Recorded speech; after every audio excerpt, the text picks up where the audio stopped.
భవనాల్ని కట్టించేటప్పుడు వాటికి పునాదులు అన్నది చాలా చాలా ముఖ్యం. మనకందరికీ తెలిసిందే, వైఎస్ఆర్సిపి పునాదులు రక్తంలో మునిగి ఉన్నాయి.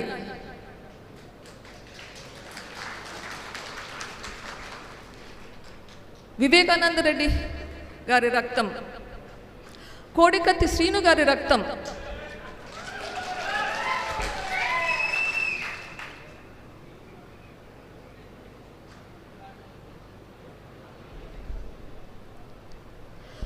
పదవులు త్యాగం చేసిన చిన్నాన్న, రాత్రనక పగలనక అన్న కోసం తిరిగిన చెల్లి, వీళ్ళకిచ్చిన కానుకలు మనం చూసాం.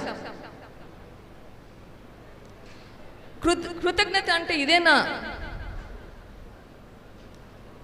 వైఎస్ఆర్సిపి ఎంపీలకు, ఎమ్మెల్యేలకు, నాయకులకు మీకందరికీ ఒక సలహా,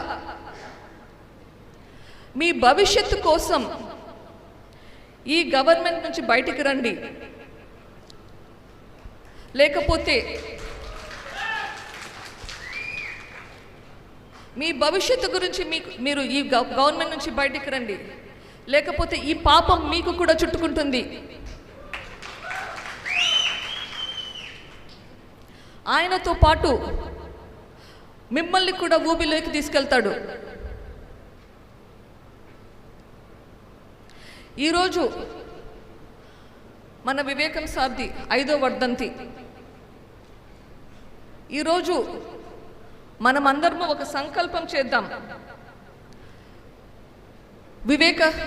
వివేకం సార్ ఆత్మసాక్షిగా సంకల్పం చేద్దాం.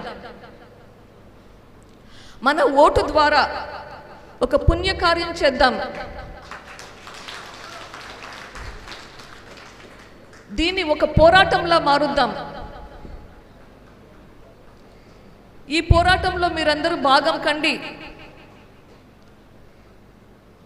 ఈ పోరాటం మీ పోరాటంగా చేయండి.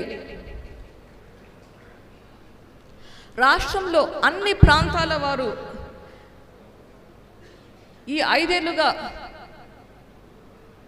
నాకు ఇచ్చిన ఈ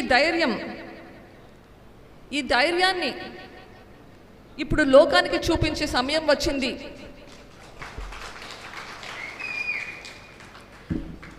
ఈ ధైర్యాన్ని మన ఓటు ద్వారా వివేకం సార్ను చంపిన వాళ్లకు చూపిద్దాం.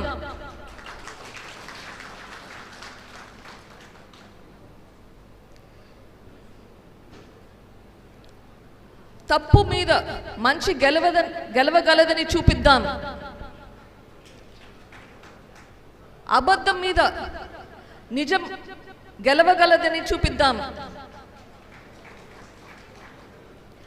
అన్యాయం మీద న్యాయం గెలవగలదని నిరూపిద్దాం.